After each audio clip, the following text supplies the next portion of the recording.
po ang nalito po yata kami. Welcome po at nakasama po namin ulit kayo sa ating panambani sa Lord Jesus Christ. Amen. Di na po tayo magpapaligoy-ligoy. Kung tayo po ay may Bible, tayo po ay makipuklat sa unang Korinto chapter 1 verse 18 to 25. Mga taga-Korinto chapter 1 verse 18 to 25. Sabi po sa Tagalog, sapagkat ang salita ng krus ay kahangalan sa mga napapahamak. Ngunit sa atin na inililigtas, ito ay kapangyarihan ng Diyos. Verse 19, sapagkat nasusulat, aking wawasakin ang karunungan ng marurunong at ang pangunawa ng mga matatalino ay aking bibiguin. Verse 20, nasaan ang taong marunong? Nasaan ang iskriba? Nasaan ang biyasang makipagtalo ng panahong ito?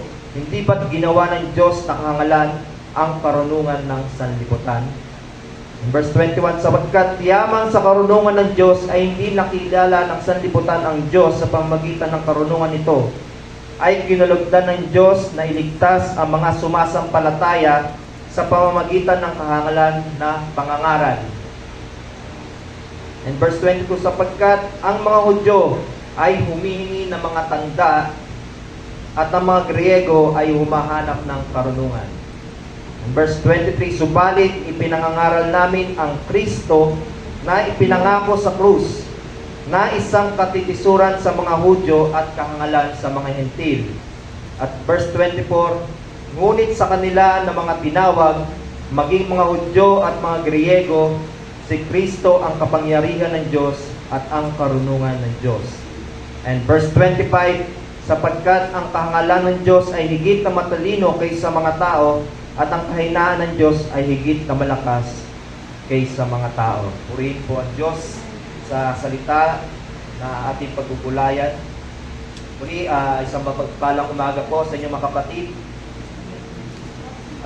Ang context po ng ating mensahe sa umagang ito ay patungkol po sa sulat ni Pablo sa mga taga-Korinto na merong division sa loob at misunderstanding sa loob ng simbahan. So, ang Korinto po is a diverse city with mixed philosophy and intellectualism, culture. Kumbaga po, marami silang pinagkukunan. Pero nahihirapan silang tanggapin ang simpleng mensahe, yet profound message about the cross. Hindi nila maintindihan yung napakasimpleng message at hindi nila matarok ang pinapalolooban ng krus na ipinapangaral ni Pablo. So, ang purpose po ng message na to is ma-emphasize yung centrality ng cross sa ating buhay Kristiyano. To explore the power and wisdom of God revealed in Christ crucifixion. Christ alone. Amen? So, unang point po, sabi po sa 1 Corinthians chapter 1 verse 18, sapagkat ang salita ng krus ay kahangalan sa mga napapahamak, ngunit sa atin na iniligtas, ito ay kapangyarihan ng Diyos. Number 1, the message of the cross. Foolishness to the perishing. So, world's view po, o sa sanlibutan, ang tingin nila na ang lahat ng namamatay ay wala. Ang tingin nila kay Jesus ay tao lamang. The idea of crucified Savior was absurd and offensive. Bakit po? In historical perspective po ng panahon na yon, ang pinapako sa krus is karumal-dumal.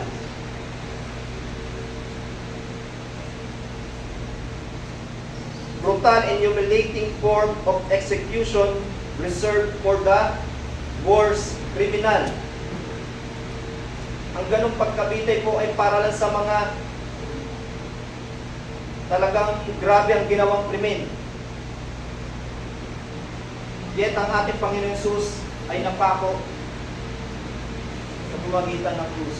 Kaya sila po ay marami nagtatalo, bakit tinatawag niyong hari? Ba't ganyan ang kanilatnan ng pagkamatay?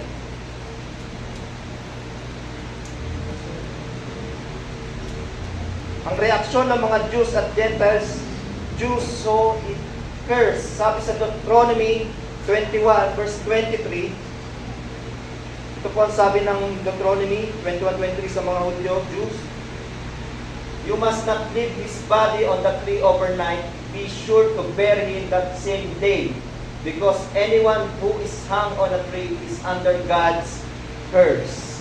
So, ibig sabihin po, yung mga namatay sa mga punong kahoy, nagdikte, is God's curse po.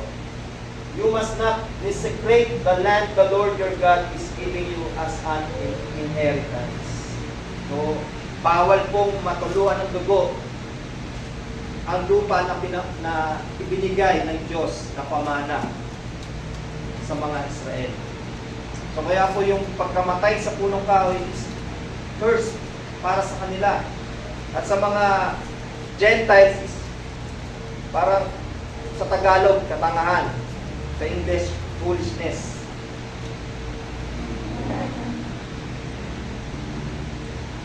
Sa pangalawa po, power of God to save. The message of the cross, unang-una, sa sanlibutan, sa mga time ng Hudyo, Hentil, foolishness is perishing. Tingin nila kay Jesus, tao lamang. Pero po sa mga believers, power of God to the save. Ano po ibig sabihin? Transformation through Christ. Through the cross. The cross represents the power of God to transform lives. Amen. Sino po ang mga na-transform?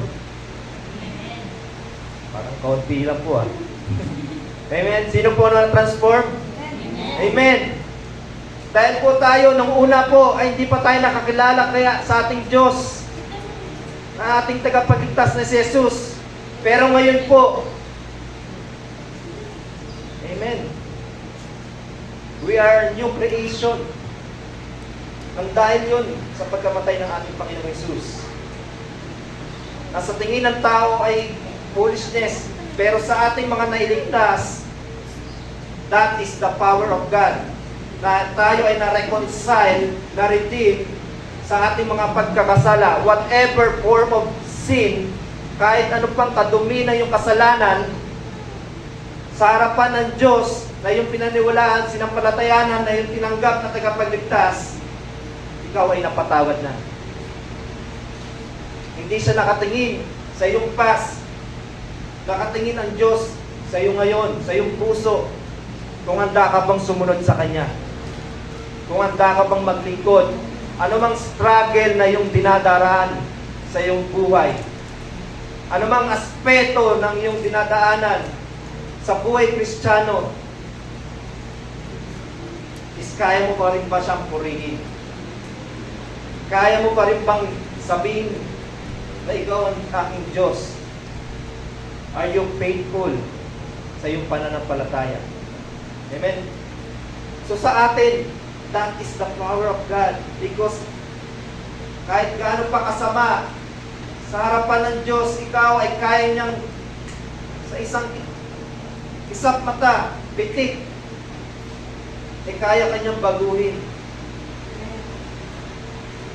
Amen? May mga kilala tayong tao, akala mo dati, hindi mo malalapitan, makausap, dahil kapag makita mo lamang, para ka nang kakainin. Takot kang kausapin. Ayaw mong mahawaan.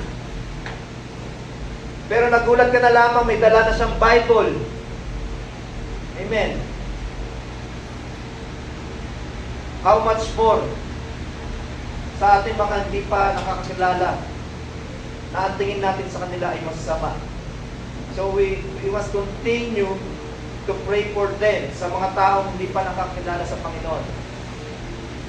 Dahil hindi natin ma-judge ang isang tao kung kahit ang masama ay kayang gamitin ng Diyos. Amen? Power of God to the sick and symbol of love and sacrifice. Amen? Ito po ay sumisimbolo, yung cross po ay nagsisimbolize ng pag-ibig ng Diyos Ama sa atin. And sacrifice. The cross is the ultimate demonstration of God's love and sacrifice for humanity. That is the message of the cross.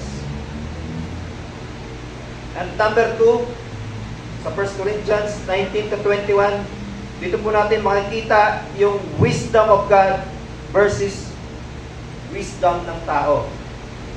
Unang-una po, God's wisdom confounds the wise. God's way often seems foolish to human wisdom. His wisdom is higher and deeper. Sabi po sa Isaiah 55 verse 8 to 9 na walang ang isip ng tao ay hindi isip ng tao. Ang isip ng Diyos Hindi kayang tarukin ang isip ng tao, ang isip ng Diyos. At yung nilalakaran nila, yung nilalakaran ng Diyos. Ibang-iba. Dahil hindi natin natatarok ang pag-iisip ng ating Panginoon. Sabi po sa Isaiah 55, sapagkat ang aking mga pag-iisip ay hindi ninyo pag-iisip, ni ang inyong mga pamamaraan ay aking pamaraan, sabi ng Panginoon.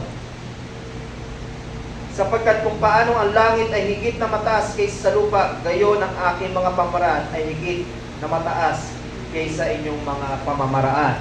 At ang aking mga pag-iisip kaysa inyong mga pag-iisip. Okay? Doon pa lang, hindi natin kayang taasan ang karunungan ng Diyos. Marami sa mga tao, marami sa mga nag-aaral ng salita ng Diyos, inuuna ang wisdom. Ang karunungan. Pero wala ang understanding, wala ang knowledge.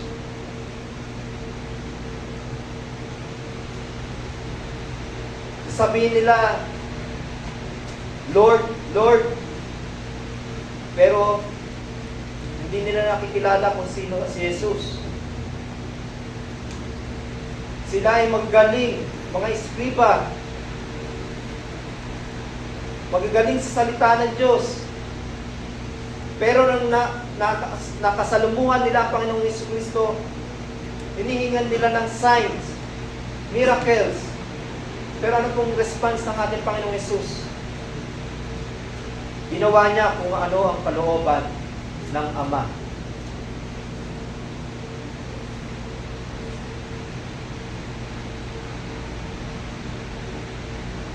Isa pa pong example ng God's wisdom versus human wisdom. Sabi po sa scripture ng Judges 7, sa story po ni Gideon. Si Gideon po ay isang farmer na tinawag ng Diyos. Subalit, siya ay humingi ng sign kung totoo ba siyang tinawag. So, dito po makikita yung story na kailangan yung balahibo ng tupa na basa, subalit dry ang paligid. At kabalik vice versa. At yun ang sagot ng Panginoon na siya ay tinawag talaga. So, nagtipon siya ng mahigit 32,000 na mandirigma. Subalit, sabi ng Panginoon, masyado kayong madami. So, sabi niya ng Panginoon, bawasan. So, anong ginawa niya? Sinabihan niya si Gideon, lahat ng mga natatakot, pwede nang umuwi. So, maraming umuwi. Mga natatakot. Marami po bang natatakot? Pwede pong umuwi. Dahil sila po ay makikipagdigma sa mga Midyanita. So madami pa rin po natira. So anong nangyari po? Sinabihan siya ng Panginoon na sila'y uminom. So ang mga tao po ay pinainom niya. Ang iba po ay uminom na parang aso. Yung iba naman po ay gumamit ng kamay. So ang natira po ay ilan po? 300 na lang. Kung sino yung mga uminom na pakamay, yun ang naiwan. The rest po ay kumbaga na-exile na sila. Naalis na sa bahay ni Kuya. Bakit po? Dahil hindi nalalaman ng tao ang isip ng Diyos. Na sa pamagitan ng 300 mandirigma na faithful at handang gumawa sa pinag-uutos ng Diyos, doon makikita yung kapangyarihan, yung wisdom ng Diyos over sa tao. So ano po nangyari? Si Gideon po at ang 300 ay naging matagumpay sa kanilang pakikipagdigma. Ano po nangyari? Nag-stumble ang mga Midyanita sa kanilang kampo. Na sila mismo, hindi nila nakilala yung kanilang mga kapwa Midyanita. Sila nagpapatayan. So yung mga tumakas, yun yung pinaghahabol nila Gideon. Naging magtagumpay ang pakikipaglaban nila Gideon. So si Gideon po, sa pumumuno niya, gusto siyang gawing hari. Pero hindi hinayaan ni Gideon na maging hari siya. Dahil sabi niya, sapat na ang Diyos na maging hari. So 40 years, namuhay sila ng may kapayapaan. Subalit ng pagkamatay ni Gideon, ang mga Israelita ay bumalik ulit sa kanilang sariling kasalanan. Diyos-Diyosa. Tumalikod na naman ulit sila sa Panginoon. So yan po yung istorya sa panahon ni Gideon. The limits of human wisdom. Greeks value philosophy and intellectualism. They sought after wisdom and knowledge. Yung po ang mga gawain ng Griego. They seek wisdom, philosophy, intellectualism, but failure of human wisdom, despite sa mga nakuha nilang knowledge, they fail to understand God's plan sa buhay ng ating Panginoong Hesus. They are failure to understand the cross. Hindi nila nakikilala. So God's plan through the cross, Jesus' death on the cross was the means by redeeming humanity from sin. Niredeem ng ating Panginoon Hesus ang lahat ng kasalanan. Redemption and reconciliation. Through the cross, we are reconciled to God and redeemed from the power of sin. Amen? We are free from sin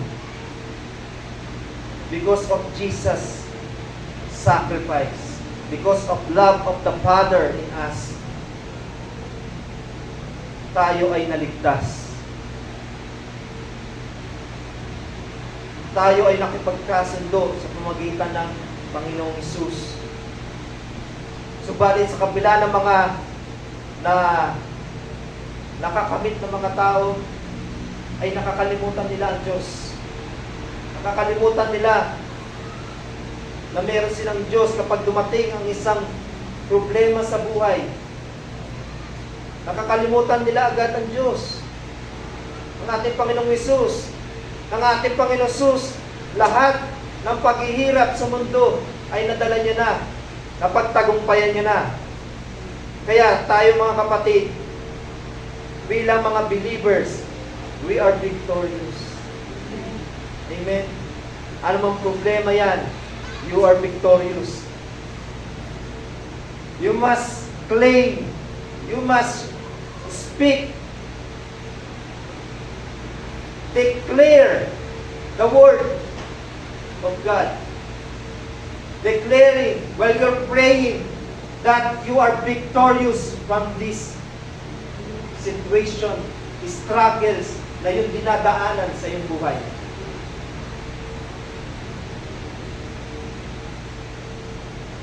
It's a matter ng alin po? Choice. It's a matter of choice. Saan pa tayo? Siyempre doon na tayo sa may akda ng lahat na may likha sa atin. Huwag na tayong lumihis. Dahil kapag lumihis tayo, alam natin kung saan tayo paparoon. Dahil ang kasalanan, ang bunga nito ay kamatayan.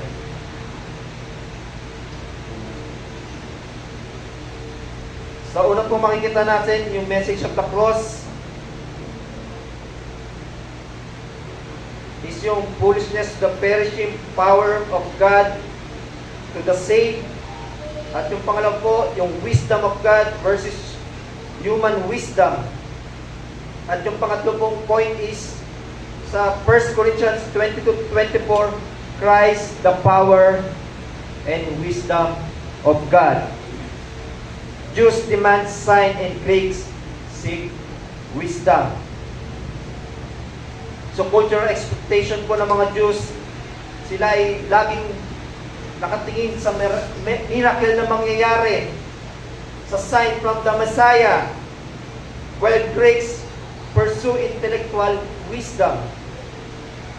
So yun nga po, Jesus responds to them, they do the will of the Father. Amen. So Christ crucified, a stumbling block and foolishness. Bakit po? The idea of crucified Messiah was a stumbling block to the Jews who expected to be a triumphant king. Dahil po, sabi nga sa Old Testament, sa Isaiah, nauusbong sa ugat ni Jesse ang isang bata na magiging hari, mighty God, counselor,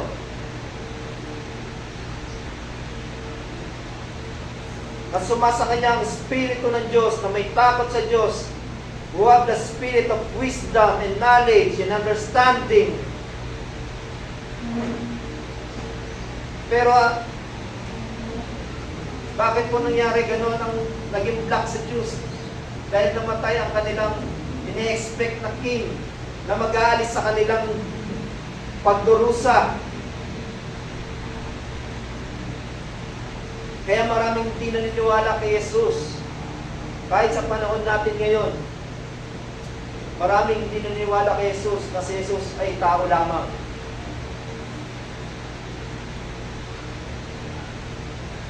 At sa mga Gentiles, the concept of salvation through a crucifixion was foolishness. Foolishness to the Gentiles. Sinasabi nila, lalo na sa atin, yung mga tayo'y bago-bago pa, maririnig natin yung mga panunuya ng mga kapitbahay natin, mga banal-banal. Amen?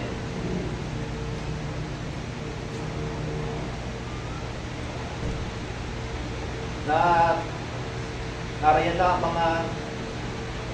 ang mga santo.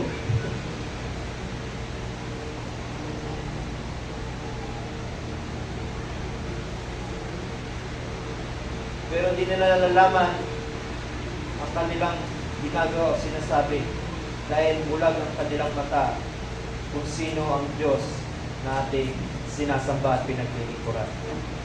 Amen? To those called Christ, the power and wisdom of God, transformation through belief. To believers, Christ crucified is the power and wisdom of God. Experiencing God's power, we believers experience the transformative power of the cross in our lives. Amen? Transform in our lives. The power to transform. Jesus can transform any situation sa ating buhay. Na kahit gaano kabigat, sabi ng Panginoon, lumapit kayo sa akin na nabibitang lubha. Huwag kayo lumapit kanino man. Lumapit kayo sa ating Panginoon Jesus. Lumapit tayo. Dahil kapag lumapit tayo sa tao, tayo ay madi-disappoint lang. Sabi nga ng ating Sister Annette kanina, we have disappointment. Lahat ng tao makakaranas ng disappointment. Kapag kung saan tayo lumalapit, kung sa tao tayo lumalapit, na inaasahan natin na makakatulong, kahit na yung ating pamilya, kahit yung ating pamilya natin nilalapitan, tinatakwil tayo. Ginagawan mo naman ang mabuti, ikaw pa rin ang masama. Kapag sila'y natutulungan mo, ang bango-bango mo sa kanila. Pero pag wala ka nang maitulong, may abot, ang sama-sama mo na.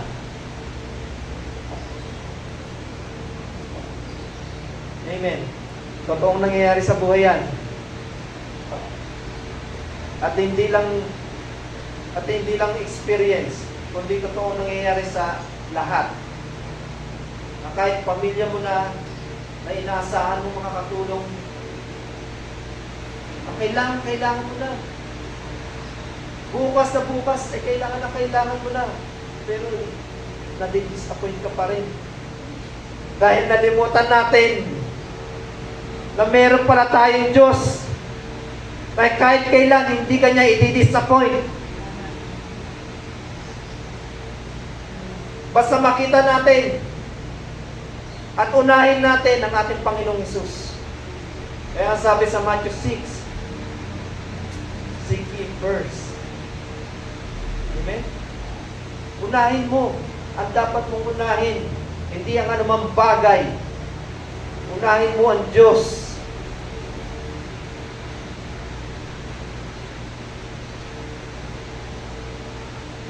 Minsan na kahit tayo ay ligtas na, ay nakakalimot talaga ang tao. Nakakatumalikod agad ang tao. Gaya ng mga Israel, after na sila ay maligtas sa pagkabihag, ay tumatalikod na agad sa kanilang sa tunay na Diyos. Amen. Ayan po ang personality ng tao na madaling makalimot. At tunay naman na ang lahat ng tao ay nagkasala. Walang matuwid sa harapan ng Diyos. Isa lang naging matuwid, ang ating Panginoong Hesus.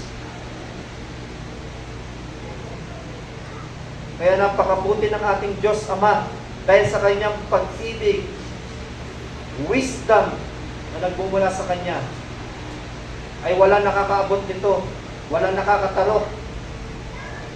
Kundi ang nakatarok lang ay yung mga nakatanggap, naniwala sa ating Panginoong Hesus, na napalataya sa mga hindi humahanap ng miracle signs, kundi nakatingin ang ating mga puso at mata, ang ating spiritual na buhay, nakatingin sa ating Panginoon. Whatever, declare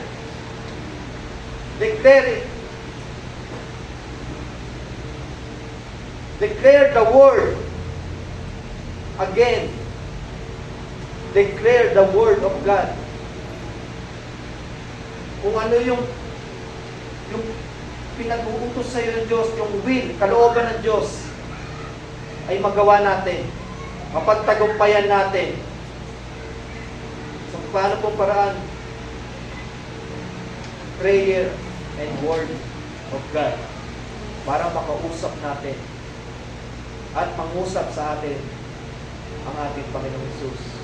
Ano pong kailangan natin gawin? We must humble. Huwag tayo maging mataas.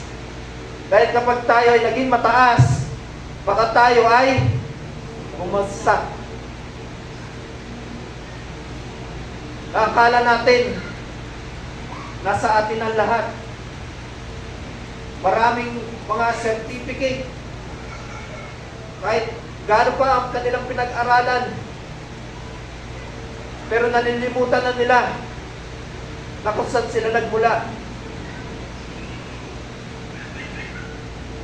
Yung humble, yung humility ay kailangan narinig palagi sa atin.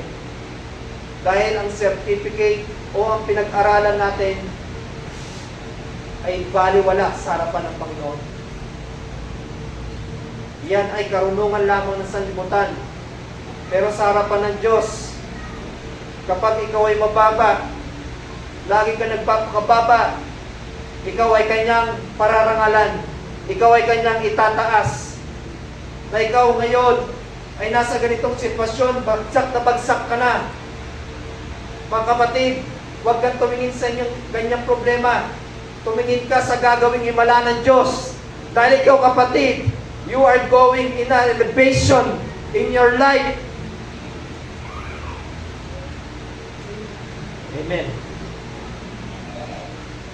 Yung mga nangyayari sa buhay natin, namatayan ka, bumagsak ang iyong finances, ang iyong business, dahil na ikaw ay naglilingkod sa Panginoon.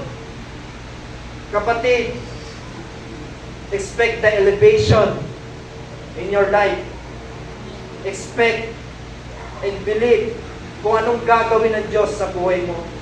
Huwag tayong tumingin sa struggles o sitwasyon na dumadaan sa ating buhay.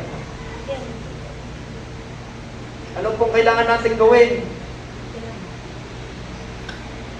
Isiwalat natin anumang pagkakasala na ating nagawa. Talikuran natin ang anumang pagkakasala. Humingi tayo ng kapatawaran sa ating nagawa ng kasalanan, sa ating magulang, kapatid. Kahit ayaw nila, basta nasabi mo, humingi ka ng tawad at humingi ka ng tawad sa Diyos. At hayaan mo ang Diyos na ang kumilos sa buhay mo, sa buhay ng iyong pamilya.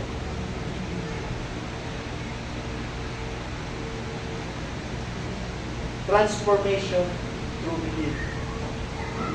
Amen. Na hindi nyo kakalain ng iyong pastor na to ay nandito ngayon na dati tatahimik. Hindi tatawanan ka lang pag nakita ka.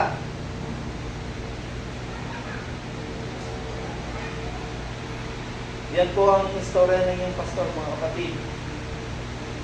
Kahit sa trabaho, ang tawag lang nila sa akin ay smile. Smile. Pinabilis lang yung smile. Kaya doon nakuha yung smile. Kaya pag tinawag ang smile, smile. Hindi lang gano'n.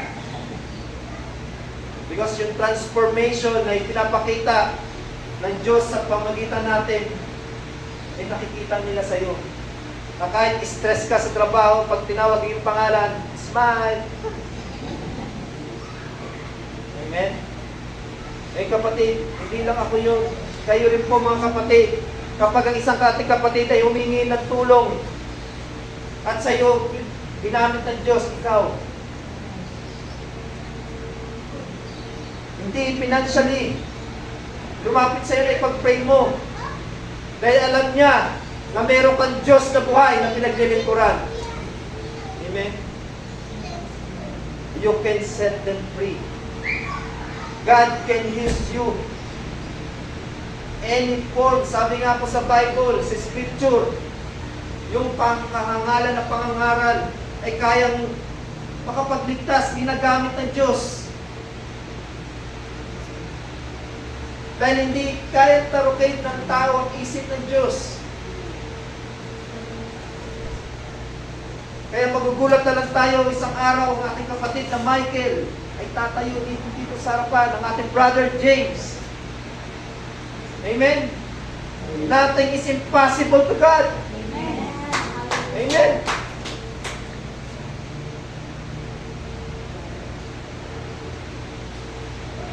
Kaya, huwag tayong manawa sa panalangin.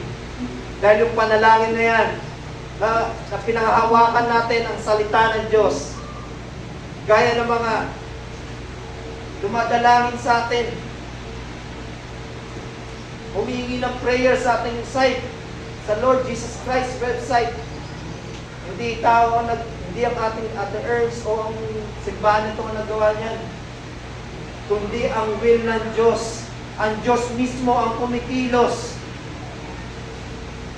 Amen? Ang Diyos mismo ang kumikilos na maabot natin ang labas sa pamamagitan ng website na to. Ang Diyos rin mismo ang nag-aabot sa kanila ng mga nangyayari sa kanila. Na makita natin yung wisdom ng Diyos. Na makita natin yung kapangyarihan ng Diyos.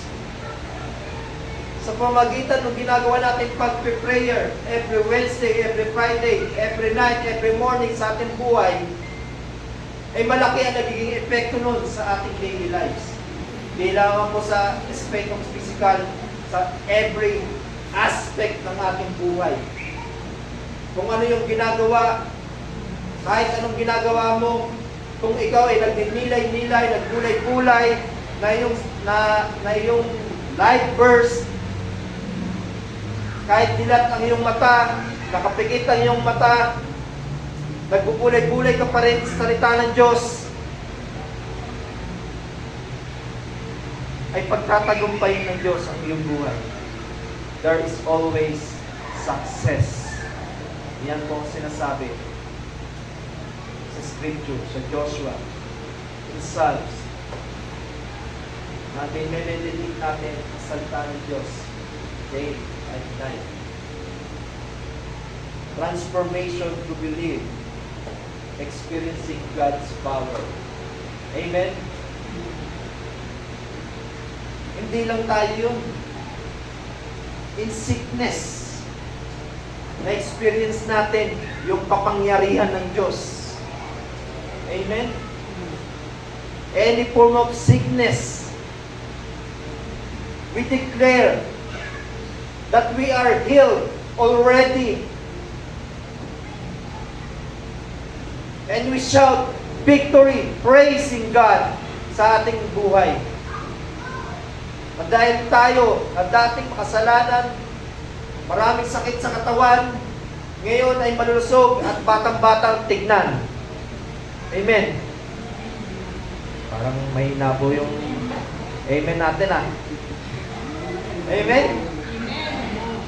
Hindi mo akalain ang mga katabi nyo ay nasa 30s lang, 40s. Amen? Kaya nga po, hindi naman po sa pagmalaki kapag tinatanong yung edad. Sinasabi ko na lang, tingnan nyo na lang po yung katrabaho, makikita nyo lang. Kumbaga, compare nyo na lang po yung mukha, hulaan nyo na lang po.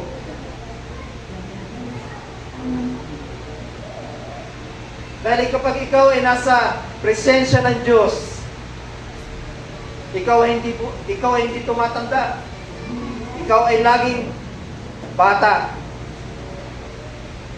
Paano kapag tayo wala sa presensya ng Diyos?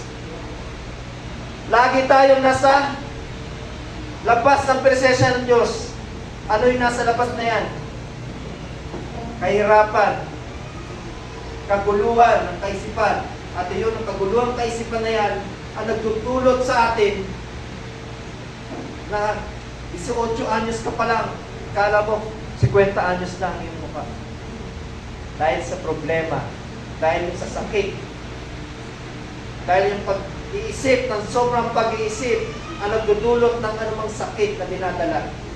Kaya kapatid, huwag tayong tumingin, huwag nating panghawakan anumang kaguluhan sa pag-iisip na yan.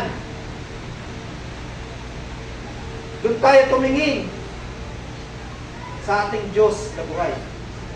Amen?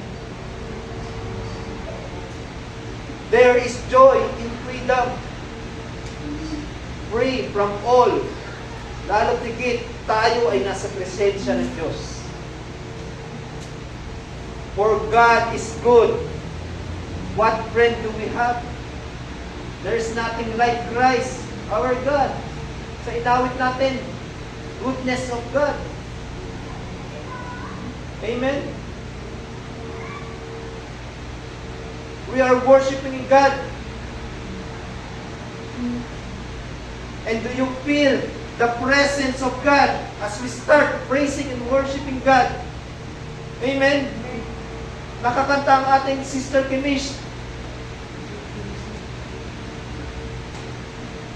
Sa gitna ng pag-worship natin, ang ating mga mata, di natin, unti-unti na pala, yung luha natin tumutulo na. Dahil sa kabutihan ng Diyos, na hindi natin matarok ang kanyang kaisipan, na tayo dati nasa kadiliman, inahon tayo, dinala tayo sa kaliwanagan.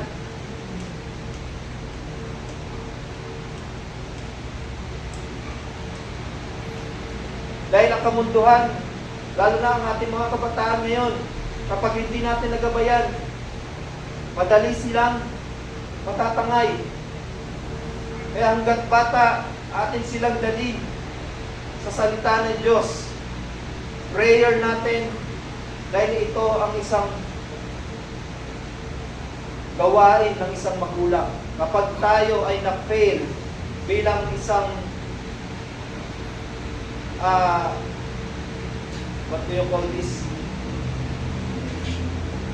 Kapag tayo yung hindi natin yung pamilya natin, hindi natin nadala sa kingdom ng Diyos, mas masahol pa tayo. Kung hindi natin mauna yung pamilya natin, inuuna natin ang iba, pero yung pamilya natin hindi maligtas. Amen? Kaya wag natin sukuhan ang ating mga pamilya. Wala tayong maibot, pero kapangyarihan ng panalangin natin ay kayang-kayang bumago ang sitwasyon ng buhay ng ating pamilya.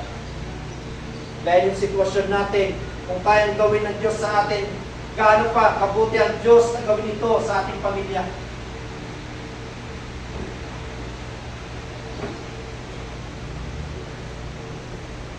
Amen. Number 4 points. Number 3, Christ, the power and wisdom of God.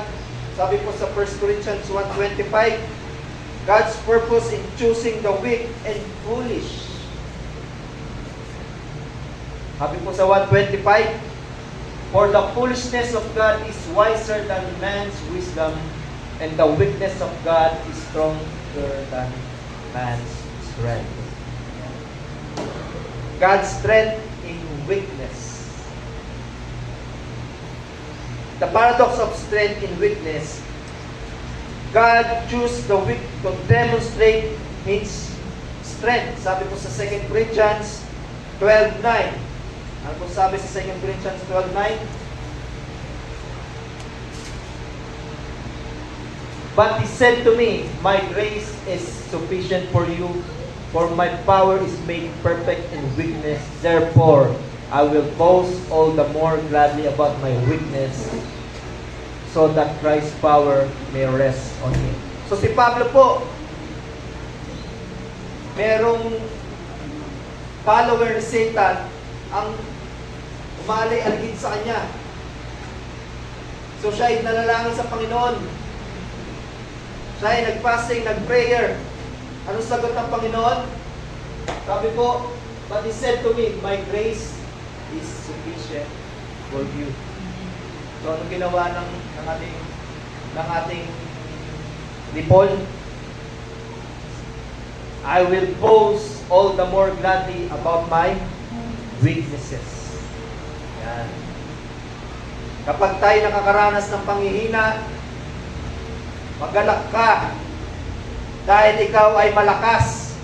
Kung saan ka mahina, Doon ka pinapalakas ng Diyos. Amen? Sabi po ni Paul, thorn in the flesh, showing God's power in His weakness. So, yung mga nangyayari dyan sa ibang salin nila, thorn in the flesh, nag-i-struggle sa ministry, nag-i-struggle sa sakit, anumang struggle o sitwasyon na yan, thorn in the flesh. Sabi ng Diyos, my grace is sufficient for you. Amen? Panghawakan natin ang salita ng Diyos. Dahil yung grace na pinagkakaloob sa atin is always sufficient enough for us. Na hindi na natin kailangan na humanap yung wants natin, yung needs natin. Yung grace ng Diyos is sufficient enough para masustain yung ating araw-araw na pangailangan. Hindi na natin kailangan pumaroon, pumarito kung kahit kanino.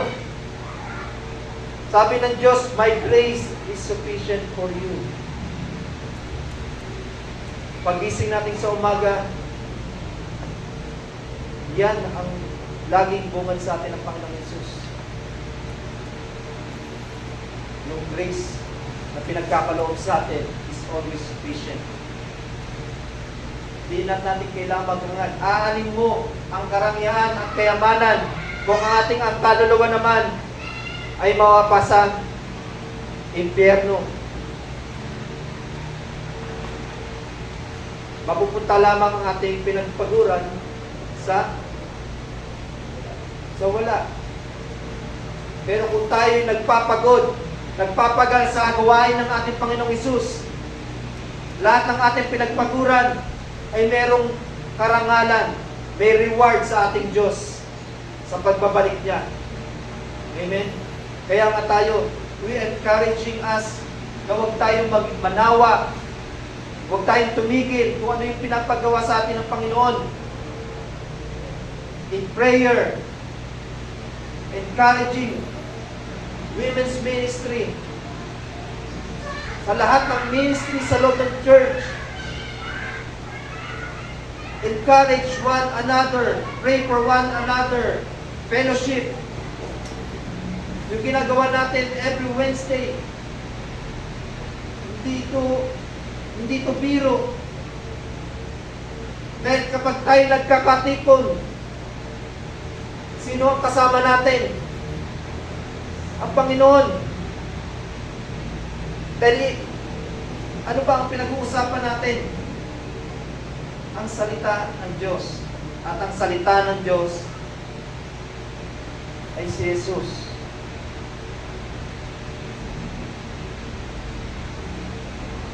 Kaya we cannot deny God. We cannot deny Jesus sa buhay natin. Sabihin natin, Jesus, Jesus. Lagi na lang Jesus. Amen? But we cannot, hindi natin alam pag-isip ng Diyos. At hindi natin alam ang ginagawa ng Diyos sa buhay ng tao. Sa akin, sa inyong mga kapatid, walang makapag-judge niyan sa inyo kundi ang ating Panginoong Hesus lamang. Yet, there is only elect people who are called, have the spirit of wisdom, knowledge and understanding that can judge.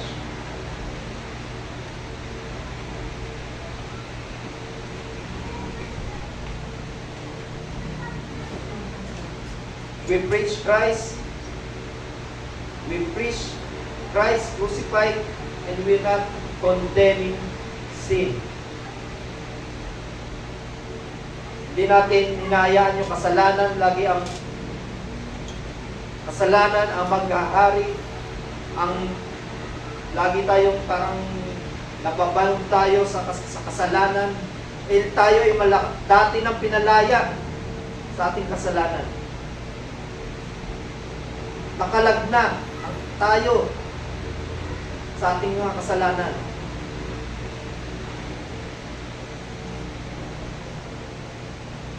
Na dati ang paa natin nasa hukay. Eh binabalik pa ulit natin ang paa natin. Amen?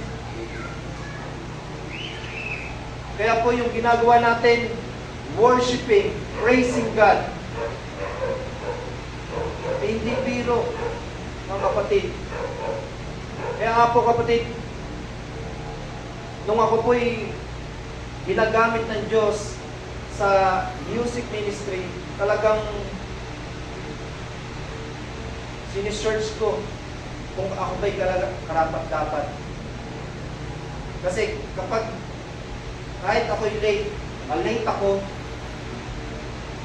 stricto ang church na inaatinan ko dati. Late ka, bawal ka tutugtog. Yung love mo sa paglilingkod mo sa Diyos, eh yung skill na yan, ipinag-aaralan. Iba ang anointing ng Diyos.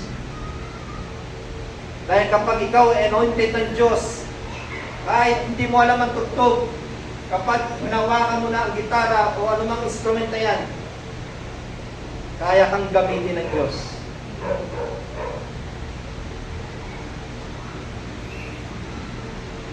Kahit hindi ka nag-practice, kapag ginamit ka ng Diyos, gagamitin ka ng Diyos. Bakit po? Alam ng Diyos na kapag ikaw ay tinawag niya, ay ikaw ay susunod sa Kanya para magpuri para sa Kanya. To glorify His name. To glorify only our Lord Jesus Christ. Kaya, minsan masakit ang mga turo ng pastor. Pero kailangan tanggapin natin ang mga turo na yan. Bakit po? Dahil kung puro sarap ang binibigay, hindi na alam na mali na pala ang ginagawa, eh walang nangyayari.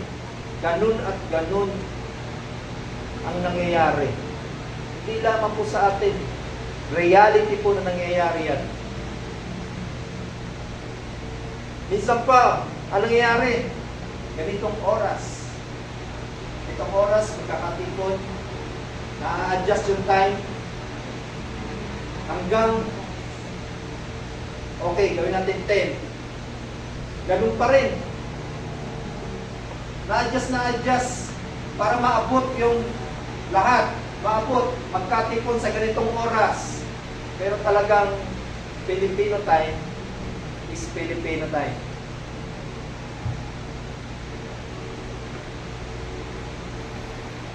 Kaya nga po, anong oras pong service natin? 9.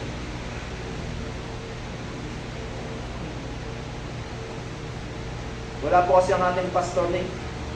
At ang ating pastor dyan, narinig po ang ating pastor ngayon. Tunay na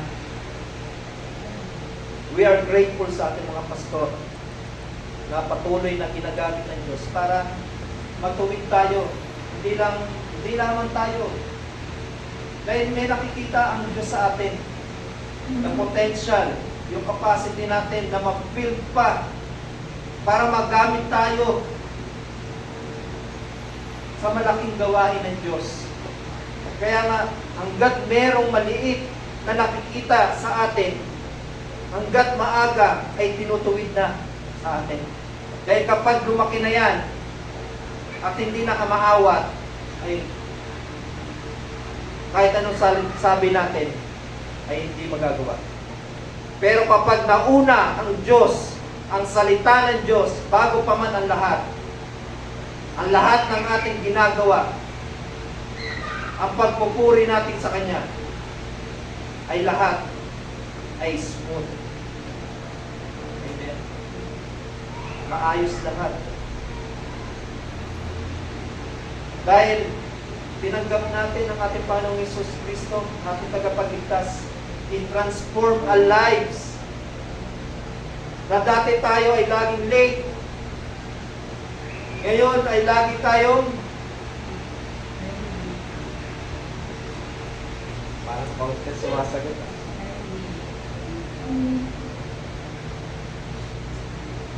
Naalala ko lagi yung sinasabi ni Pastor Ed eh. Dahil nakita niya ako noon. 9 ang start, 8 pa lang, nandyan na ako. Sabi ni Pastor Ed, parang umpisa lang yan. Totoo naman. Pero kapag kalaon-launan, napapagod ka na, lagi kang nalilate. Pero kapag yung love mo sa Panginoon, yung fire mo sa paglilingkod sa Panginoon, kahit pagod ka, kahit galing ka sa trabaho, basta yung fire, yung pagsasaliksik mo sa Diyos ay hindi nawawala. Kahit dito ka na matulong sa church, huwag ka lang malik talaga. Amen. Ikaw na magbubukas dyan sa pintuan na yan. We-welcome mo ang iyong mga kapatid na darating. Amen. Amen. Purihin po ang Diyos. Dahil tunay na kapag nangyari yan at naibalik yung dating pag-ibig natin sa paglilingkod sa Panginoon, nagagalak ang ating Diyos na nakikita niya na tayo ay nagkakaisa, hindi nagkawatak-watak, hindi tayo tumatanggap ng counsel.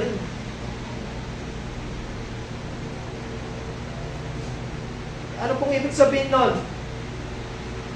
Kapag humingi ka ng counsel sa ating pastor, sa ating kapatid, at kinounsel ka niya, pero nagagalit ka, ayaw mo ng katotohanan,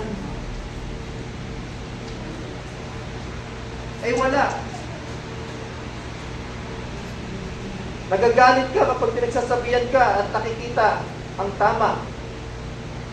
Pero kapag you have the counsel, the Spirit of the Lord, na kahit anong sabihin sa'yo ng ating pastor o ng ating kapatid, ay tatanggapin mo at wala kang galit sa ating pastor, sa iyong kapatid, sa iyong magulang.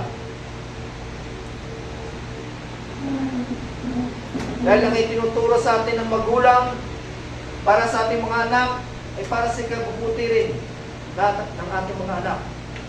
Itinuturo ng pastor sa ikabubuti ng ating spiritual life dahil nakikita ng Diyos na yung ating lakad ay lumilis na. Kaya ang mga turo ng pastor ay talagang masakit. Dahil kahit ang kanilang sinasabi ay para sa inyo, ay doble rin ang balik sa mga pastor. Higit pa. Pero dahil sa panalangin at gabay ng ating Diyos, lahat tayo, sabi nga ng Diyos, my grace is sufficient for you. Hindi tayo panghihinaan. Hindi tayo manlalata. Lagi tayong malakas.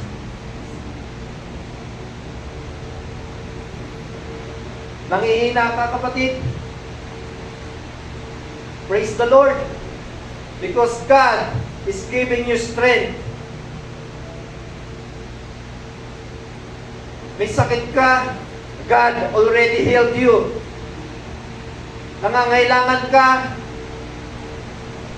God already provide the needs na kailangan mo. Financial, emotionally, physically. Lahat yan ay nasa iyo na, kapatid. You must declare it. You must declare the word, I receive. Lord, you have promised me, I am your son, I am your daughter. And I claim and I declare in the mighty name of Jesus that I am healed. And I will free from the bondage, whatever sin in my life. Because I believe in the name of our Lord Jesus Christ, who died on the cross 1,000 years ago. He delivered us, He redeemed us, He reconciled us to God. Lahat na yan ay napagtagumpayan ng ating Panginoong Hesus. Kaya tayo mga kapatid, we are free. We are free indeed. Amen? Tunay na napakabuti ng ating Diyos.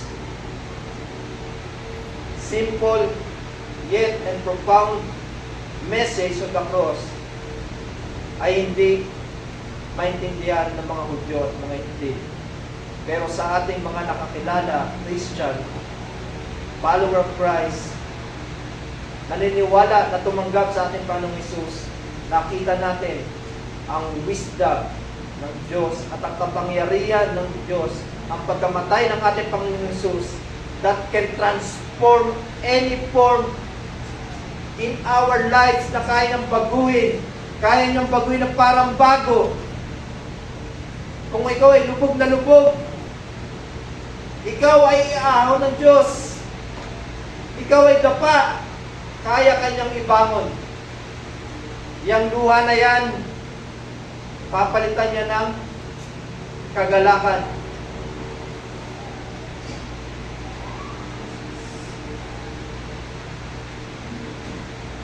So, application po. Dito po tayo magtatapos. How do we view the message of the cross in our lives? Are we relying on wisdom, human wisdom, or the power of the cross sa pang-araw-araw ng ating buhay? So we have a call to action. Ano po yun? We must embrace the message of the cross. Embracing the cross in our daily lives. Huwag nating kalimutan ang ating Panginoon Hesus. Share the gospel. Boldly share the gospel, emphasizing Christ is crucified. Transform living, live a life that reflects the transformative power of the cross. And we have the assurance of God's power. Assurance that God's wisdom and power are at work in our lives. Makikita po yan. Na tayo ay naging transform. Na tayo walang trabaho, pero tayo ay pinagtatagumpayan ng Diyos. Ginagamit ka ng Diyos para tumulong sa kapwa mo, sa pamilya mo. Ikaw ay wala kang trabaho. And that is the goodness of God sa buhay mo. Na ikaw ay naglilingkod sa Panginoon, pero hindi ka niya hinahayaan na magkulang. Laging ang biyaya ng Diyos ay sapat na at higit pa sa buhay ng bawat isa sa atin. Amen? So encouragement po, lastly, always trust in God's plan. Tayo nagpaplano, pero ang plano natin ay hindi natin alam kung magtatagumpay. Anong kailangan natin gawin? Trust in the Lord all the time. Always. Every minute of our life, trust in the Lord. Dahil kapag tayo nagtiwala sa Diyos ng ating buhay, lahat ng ating gagawin ay magtatagumpay. Dahil napagtagumpayan na ng ating Panginoon Hesus ang lahat ng ito. Lalo patigid tayo mga anak niya. Christ live in us. Amen? Napagtagumpayan na. So ikaw kapatid, you are victorious. Kahit anong gawin mo, pinagpapala ng Diyos ang iyong kamay. Lahat ng iyong lakad ay magtatagumpay. Kung ikaw ay naghahanap ng trabaho, magugulat ka na lang kahit hindi ka pa nagpapasa ng trabaho, tanggap ka na sa trabaho. You have increase in your salary. Maraming papasok sa iyong business. Maraming trabaho ang naghahanap sa iyo. Hindi mo na alam kung anong uunahin mo. Pero kapatid, that is the blessing of God in you. Huwag lang natin kakalimutan ang Diyos na kapag tayo ay naroon na, always humble ourselves dahil kung wala ang Diyos, wala tayong magagawa. Amen? Tayo po lahat ay manalangin. Hallelujah. Father God, we thank you, Lord, sa oras ito.